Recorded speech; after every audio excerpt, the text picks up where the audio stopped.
Hey everyone, and welcome back. It's been a while. In today's episode, we're kicking off our yearly road trip. I'm so excited about this one. This year, we set out to do the ultimate 10 days in Colorado, filled with some very special rides. Starting in Denver with the Front Range in sight, we got on I-70 and drove west to the beautiful mountain town of Vail. We started our first day riding Two Elk, which is the focus of today's video, with some fast flowy terrain to get used to the elevation. For day 2, we spent a full day ripping laps at the Vail Bike Park, which was surprisingly awesome. Day 3 had us drive just a short distance east to Breck Ridge and its many amazing peaks. There, we took a shuttle to Kenosha Pass, where it became clear that fall foliage was starting to appear, and rode segment 6 of the amazing Colorado Trail all the way back to town. 33 miles of beautiful single track battling the elevation to be rewarded with a special sunset end to this ride. Day 4 was the big one, and perhaps the reason that this whole trip actually happened. A bucket list ride for me, we took on Mount Elbert, the second highest peak in the lower 48, but the highest open to bikes, topping out at a whopping 14,439 feet. Definitely a type 2 fun kind of day. It took lots of carrying the bike and dealing with the remains of an unexpected snowstorm that had rolled through just a few weeks prior. This one is one that I will never forget, as our physical fitness and mind were put to the test like never before.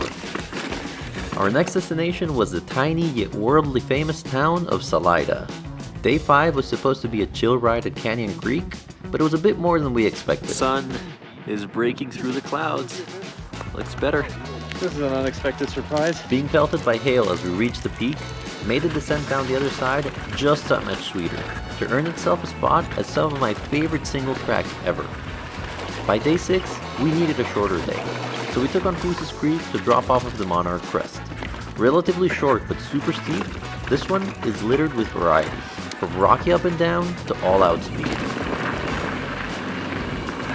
The iconic town of Crested Butte would be our base for days 7 and 8, where we got to ride Teocalli Ridge, 495, and Dr. Park, in what is probably at the top of the most beautiful places I've ever seen. Yellow aspens abound in full fall colors, ripping single track, and an undescribable vibe make this place special, even amongst all the amazing stuff that surrounds it. If you're into mountain biking, you need to come to Crested Butte.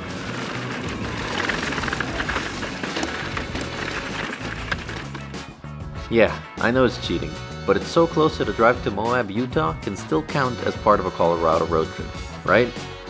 On day 9, we rode Mag 7 into Portal for some of the most terrifying riding I can imagine. After 3 Moab trips, we finally caught the right conditions and closed out the road trip with a perfect day 10 by riding the whole enchilada all the way from Burro Pass, starting at 11,100 feet in high alpine single track, all the way down through lush forests, open plains, and red desert to finish at 4,000 feet. It is just as special as the internet hype makes it out to be. And so, after driving back to Denver, our loop was complete. Over the next weeks, we'll be taking a look at each one of these in detail with some awesome videos. And today, we're starting with Two Elk in Vail, Colorado. It is weird times indeed. You know, it feels so odd to be in this gondola by myself, wearing a mask, and all these extra precautions, but it is so good to be out here. For the next couple of videos, I am just going to be doing riding videos. I feel like lately I've been like testing things, and you know, I gotta admit, those bring in more views, but I just enjoy the riding videos a lot more. So I'm gonna completely forget about how many people watch this, make them because I like to make them and I think they're fun, and hope you like them too. While Two Elk can be pedaled up to, it's most commonly done with some assistance. You can either take a shuttle to Vail Pass and ride Bowman's shortcut, which is shown here in purple, or you can ride Grand Traverse from the top of Eagle Bond Gondola, shown here in orange. The gondola is $10 more per person than the shuttle, and you'll have time to pull off more than one run and still do Two Elk. The trail goes from Two Elk Pass, following Two Elk Creek, all the way down to Minturn, and from there, you can do a short pedal back to Vail. So if you follow the channel at all, you will recognize the 2 characters ahead of me. I'm riding with Angel on the orange Ibis, and Ricardo all the way up there on the Yeti. You'll continue to see them both throughout all the videos on this road trip. It's always interesting to me because we're all better at different things, and throughout the rides it was always notable who was giving pointers to the others about each type of terrain. Anyhow, back to the ride. The climb on this one isn't all that bad. It's only about 1500 feet of mostly smooth single track, but since it's not very steep, that bit of elevation covers a lot of distance. The Grand Traverse seems like a very appropriate name for this trail. I feel like we've been going across this mountain since forever. So nice to get these short little break sections. They're very short, but there's 20 seconds without pedaling, get your breath back, prepare for the next pedal section. The only seriously challenging spot is this notch in the rocks that you have to hike up. It's not much at all, maybe 30 feet, but it's incredibly steep, so it's best done with some help from your buddies. Just avoid messing something up on the steep rocks while climbing the loose dirt. So cool to be on these ridges, like all the way at the top. Everything around us, just valleys and valleys and valleys. There we go, we have made it to Two Elk, and we are going to do Two Elk to the west. If you go that way, the trail is much longer, it's a little bit mellower. It leaves you at Minturn. If you go this way, it's much steeper and shorter, and it drops you out on I-70. This is longer, so we're gonna go do this. If we had time, we would do both, but it takes a little bit of time to get here. I don't think we have time to come back. Okay, let's get to what we actually came here to do and start to ride down. Oh, that is loose, loose, loose. This is gonna be one fun but challenging ride.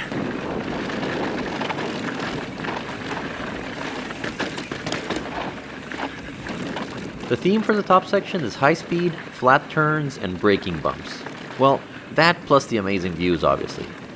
Given the open terrain, it's hard to notice the speed since there's no trees close by for reference, but trust me, there's a ton of sections here where you can go brakeless for quite some time. The biggest challenge comes from the narrow nature of the trail and the fact that all the turns are completely flat with no berm support. The braking bumps are just a logical consequence. And as much as we all know that the best solution for them is to stay completely off the brakes, it's probably impossible to take these corners without slowing down.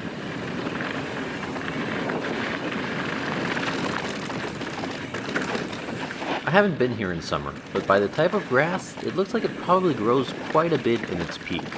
Fall, once the grass has started to die down a little bit, is probably the most enjoyable time for a trail like this. Even so, there's a lot of hidden pedal catchers in the grass off to the sides. There's too many hidden rocks for me to stay too close to Ricardo because I can't spot my line properly, so I have to give him a little bit of space. And then when I give him a little bit of space, he starts to pull away. I think I'm starting to relax a little bit more on the bike. First day is always tough. Living in Florida, I always struggle with hand pain at the start of my first mountain trip rides. As much as I try to train for the stuff we can't do directly in Florida, I haven't found a way to train holding on to the bars for dear life. Since it's kind of odd because you are loose on the grip, but at the same time, you're dealing with continuous hits or vibration. In the end, it always just takes me a while to get used to it and have the hand pain go away. This is some narrow. Once you leave the open field at the top, the trail quickly drops into the drainage that houses Two Elk Creek. At this point, the nature of the ride changes a bit, and you go into something that most of us will ride at slower speeds. While the exposure itself is not too bad, the trail is quite loose and doesn't give you much space to hug the highline as your pedals would hit the mountain. It varies quite a bit between smooth single track and the occasional odd-shaped rock that will ping you off in an odd direction. Now, don't get me wrong, this isn't particularly technical, but it's the type of trail that will easily catch you off guard by luring you into a false sense of security.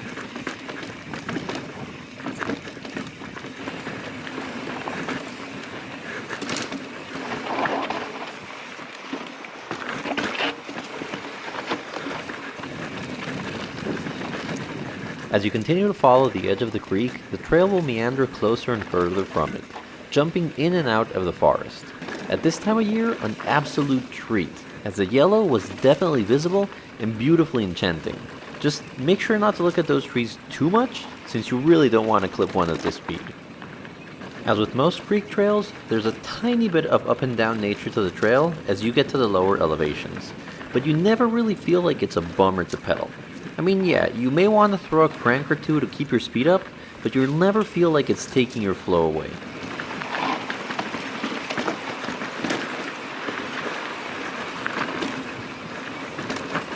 Some of my favorite sections were something I didn't really expect. The low gradient ones like this one with just enough rockiness sprinkled in made it super easy to stay off the brakes, and the high vegetation really augmented that sense of speed. I'm an average rider at best, but that elevated sense of speed makes you feel like you're an EWS rider through sections like this one.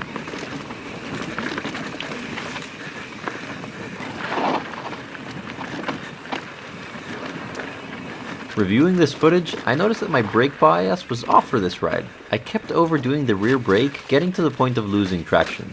Interestingly, I got used to the Colorado loose over hardpack rather quickly, and you'll see in the subsequent videos that this doesn't happen much anymore. It's always interesting to see how we have to adapt to different ways of riding in different locations. Down here, the dirt is a lot moister. So it's more moist. I don't know what the word is. So it's a lot better. At the top it was so loose, very little traction. Down here it feels good. The last section before you cross over the river is quite rocky, with a distinct feel from the rest, bringing in a lot more slow tech and pedaling skills into play, as you navigate the up and down terrain with short, fast changing sections and exposure that comes and goes. That was tough.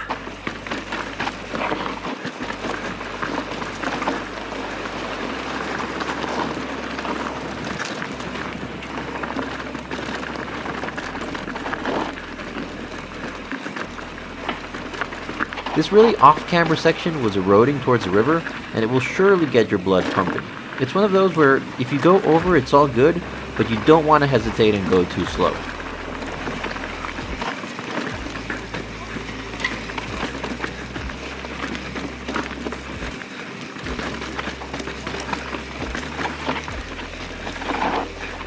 Nice. As you cross this river over the bridge, you hit the last section with its own character.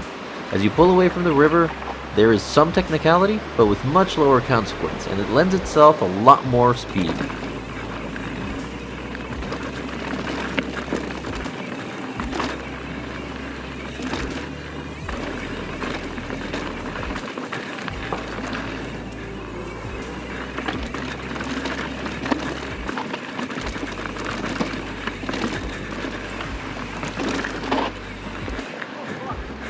That was sketchy. That little corner does kind of sneak up on you. Kind of reminds me of a very similar one in Kitsuma in western North Carolina, where you're also blasting full speed and you will totally go off if you snooze on the turn. And so, unfortunately, we have reached the end of the trail per se. Oh, that was fun. That was really good. Hey guys. Well, we made it to the bottom and somebody is shooting. I hope legally. We made it down. We survived Two Elk. That was so much fun. It's a exposed trail, a lot more than I expected, but doable. It's one of those where like almost everything you can do just fine, and then there's certain spots that are pretty challenging. And now we get here to the bottom at the Two Elk trailhead and check out the view. This is just unbelievable. You're starting to get that yellow there. Why I love Colorado and fall so much. Now, the downside is, well, first, yeah, America, is that we have to pedal back to Vail, and it's 4 miles uphill. So, in all honesty, the paved path back to Vail is completely fine. It's not too hard to do, but at the end of a big ride, it does feel like a bit of a slog. That being said, if you've made it this far in the video and you're wondering if it's worth doing, my answer would definitely be yes. Well guys, that's all I have for you today. I hope you had fun with me. I will see you for the next one, and happy riding. Nothing like ending a ride with some good food and a mountain time vlogger.